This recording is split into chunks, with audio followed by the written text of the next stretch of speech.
नमस्ते साथियों, आज की इस वीडियो में हम चर्चा करने वाले हैं सूचना का अधिकार अधिनियम में आवेदन व अपील। हम सभी जानते हैं कि 2005 में भारत सरकार द्वारा एक अधिनियम लाया गया था जिसको कि हम सूचना का अधिकार अधिनियम 2005 के नाम से जानते हैं। सरकार, देश ये चाहता है कि जिस समाज के लिए जो नीतियां बनाई जा रही हैं वो किस प्रकार से लागू की जा रही हैं, उनको जानने का अधिकार जो है वो समाज को हो। तो इस अधिनियम का मुख्य उद्देश्य जो है वो शासन प्रशासन में पारदर्शिता व जवाबदेही लाना है। तो इस नाते हम इस अधिकार का प्रयोग किस प्रकार से कर सकते हैं, उन बातों का हम इस वीडियो में जानेंगे। तो हम सबसे पहले बात करते हैं कि हम क्या सूचना जो है वो प्रशासन से ले सकते हैं। तो किसी भी सरकारी विभाग या कार्यालय, अर्ध सरकारी विभाग है, गैर सरकारी संस्था है जिसका पंजीकरण सरकार के पास हुआ हो, उसके पास जो भी रिकॉर्ड बना है, जो भी उसने नीति बनाई है, जिस प्रकार से उसका क्रियान्वयन किया है, उन सारे दस्तावेज़ों को हम जो है सूचना का अधिकार के अंतर्गत ले सकते हैं। कोई पत्राचार किया गया है, कोई मॉडल है, सैंपल है किसी काम को करने का, वो बनाया गया है, ईमेल आदि की गई है, और साथ ही साथ रिकॉर्ड में वित्त योजना संबंधी जो भी योजनाएं लागू की गई है उस सारे रिकॉर्ड को हम सूचना का अधिकार के अंतर्गत ले सकते हैं। साथ ही साथ उन कार्यालयों द्वारा जो रिकॉर्ड बनाया गया है, अभिलेख बनाए गए हैं, उनका हम निरीक्षण भी कर सकते हैं। अब सबसे महत्वपूर्ण बात आती है कि हम इस रिकॉर्ड को लेने के लिए आवेदन किस प्रकार से कर सकते हैं। तो सबसे पहले तो आपको ये सुनिश्चित करना है कि मुझे किस कार्यालय से या किस विभाग से क्या सूचना लेनी है। ये सुनिश्चित होने के बाद आपको एक सादे कागज़ पर उस आवेदन को करना होगा, और उस कार्यालय का जो जन सूचना अधिकारी, जो भी अधिकारी है, पब्लिक अथॉरिटी, जितने भी डिपार्टमेंट्स हैं उन डिपार्टमेंट्स में जो उनके मुखिया है उनके द्वारा अपने विभागों के नीचे जो सबऑर्डिनेट अथॉरिटीज़ हैं वहाँ पर PIO जन सूचना अधिकारी जो है वो एक डेजिग्नेट किया गया है, उसको हम ये आवेदन करेंगे। आजकल इस आवेदन को करने के लिए ऑनलाइन पोर्टल भी आरंभ किए गए हैं विभिन्न राज्यों द्वारा। उस आवेदन के साथ आपको उस राज्य द्वारा जो निर्धारित शुल्क है आवेदन का, वो भी साथ में संलग्न करना है। अगर हम हिमाचल की बात करें तो हिमाचल में हमें जो भी सूचना चाहिए उस सूचना के लिए प्रति विषय व प्रति वर्ष एक अलग अलग आवेदन हमें जो है वो करना होगा, और उसके साथ 10 रुपये का आवेदन शुल्क हमें लगाना होगा। BPL को इस आवेदन शुल्क में जो है वो छूट दी गई है।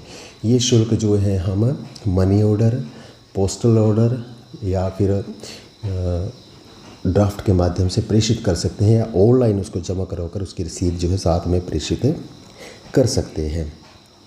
ऐसा आवेदन करने के पश्चात जब ये आपका आवेदन उस जन सूचना अधिकारी उस कार्यालय में पहुंचेगा तो उस जन सूचना अधिकारी की क्या बाध्यताएं रहेंगी। तो सबसे पहले वो जन सूचना अधिकारी ये दिखेगा कि अगर सूचना जो है वो उस कार्यालय से संबंधित है तो ठीक है, अगर उसके कार्यालय से संबंधित नहीं है तो उस आवेदन को वो जो है वो जिस कार्यालय से संबंधित सूचना है उसको 5 दिन के अंदर जो है वो ट्रांसफ़र करेगा, और इसकी सूचना जो है वो आवेदक को भी देगा। अगर सूचना उसके कार्यालय से संबंधित है तो वो उस सूचना को 30 दिन के अंदर, जिस दिनांक को उसको वो आवेदन प्राप्त हुआ उसके 30 दिन के अंदर सूचना आवेदक को उपलब्ध करवाएगा। अगर सूचना ज़्यादा है, उसमें देने में कोई शुल्क है, तो वो शुल्क जो है उसकी मांग जो है वो आवेदक से करेगा। BPL को इसमें छूट है। अगर हम हिमाचल की बात करें, डाक शुल्क की मांग भी वो कर सकता है। इसमें जिस दिन वो शुल्क की मांग करता है और आवेदक द्वारा जिस दिन वो शुल्क जो है वो उस कार्यालय तक पहुंचाया जाएगा, वो जो अवधि होगी वो 30 दिन के अतिरिक्त होगी। तो इस प्रकार से हमें आवेदन के बाद वो सूचना जो है वो प्राप्त होगी। इसमें अपील की बात करते हैं हम कि अपील हम किस प्रकार से कर सकते हैं, अपील क्या है और किन परिस्थितियों में कर सकते हैं।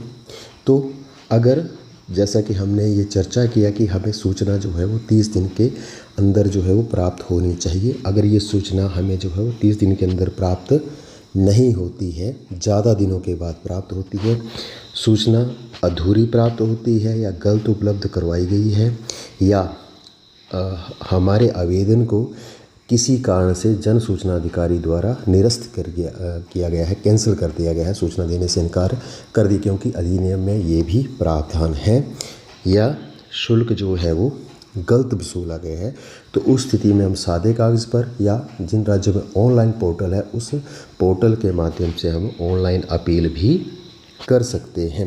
तो अपील किसे करनी है, कितने दिनों में करनी है, इसको भी हम चर्चा करते हैं। तो उसमें एक प्रथम अपील है और दूसरी अपील भी है। तो प्रथम अपील हम किसे करें, कौन प्राधिकारी जो है वो उस अपील को ले सकेगा। तो जिस विभाग में हमने आवेदन किया था, जिस कार्यालय को हमने आवेदन किया था, उसी कार्यालय उसी विभाग का एक उससे ऊपर का अधिकारी जो है उसे सरकार द्वारा प्रथम एपेलेट अथॉरिटी जो है वो नामित किया गया है, उसके पास हम अपील कर सकते हैं। इस अथॉरिटी का पता हमें किस प्रकार से चले, तो हम सरकार की जो वेबसाइट्स हैं, उस विभाग की जो वेबसाइट्स हैं वहाँ पर जाकर उस अधिकारी का नाम देख सकते हैं।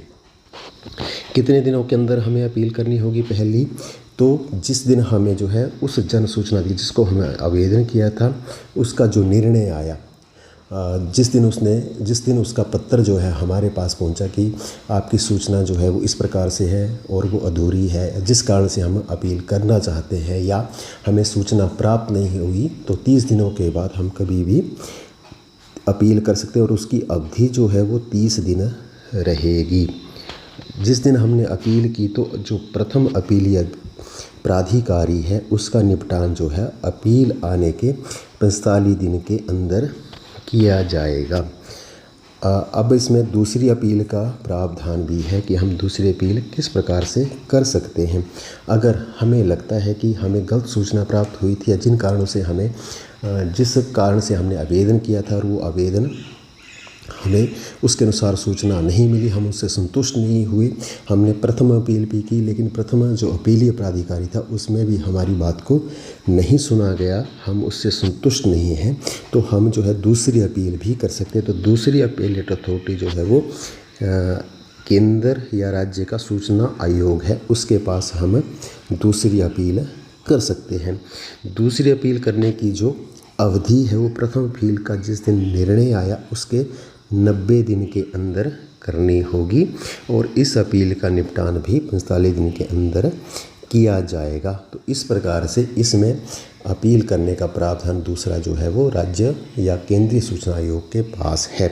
जानकारी हेतु कि जब हमने दूसरी अपील जब की और उसमें आयोग जो है वो आपके तथ्यों से संतुष्ट होता है कि मान लीजिए कि आपको सूचना नहीं दी गई, देरी से दी गई, तो उसमें सूचना विलंब से देने या ना देने पर आयोग जो है वो उस जो जन सूचना अधिकारी है उसके ऊपर 250 रुपये प्रतिदिन की दर से अधिकतम जो उसमें 25,000 रुपये है उसका अर्थदंड लगा सकता है।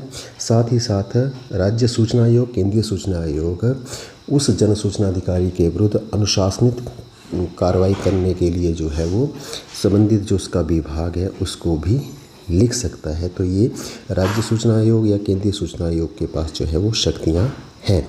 तो इस प्रकार से हमने इस वीडियो में ये जानने का प्रयास किया कि जो सूचना का अधिकार अधिनियम है जो कि समाज के लिए बनाया गया है ताकि समाज जो है अब उसके लिए बनाई जाने वाली नीतियों को उसका क्रियान्वयन किस प्रकार से हो रहा है, उस विकास के जो कार्य हैं वो किस प्रकार से किए जा रहे हैं, उसमें आर्थिक ढांचा किस प्रकार से काम कर रहा है, उन हम सबको जान सके, उसकी जानकारी हो। तो उस अधिनियम के अंतर्गत हम सूचना जो है वो किस प्रकार से ले सकते हैं, हमें अगर सूचना ठीक नहीं मिलती है या गलत मिलती है तो हम जो है वो अपील किस प्रकार से कर सकते हैं। प्रथम एपेलेट अथॉरिटी उसमें है, सेकंड एपेलेट अथॉरिटी भी उसमें है। तो आशा है कि आपको ये जानकारी लाभकारी लगी होगी। मेरा आपसे निवेदन है कि शासन प्रशासन में पारदर्शिता लाने के उद्देश्य से, जवाबदेही उनकी सुनिश्चित करने के उद्देश्य से, जिस उद्देश्य से इसका अधिनियम का निर्माण किया गया है वो उद्देश्य जो है उसका वो पूर्ण हो। इस नाते इस वीडियो को अधिक से अधिक समाज से हम शेयर करें। और मेरा आपसे निवेदन है कि अगर आपको ये वीडियो जो है वो पसंद आए, ये चर्चा जो है पसंद आए, तो इस वीडियो को जो है वो लाइक करें और अन्य से भी शेयर करें और चैनल को अन्य जानकारी हेतु सब्सक्राइब करें। फिर भी आपकी कोई इस विषय को लेकर कोई शंका हो तो आप जो है वो कमेंट बॉक्स में अपना कमेंट भेज सकते हैं या व्हाट्सएप कर सकते हैं, आप ईमेल भी कर सकते हैं। धन्यवाद।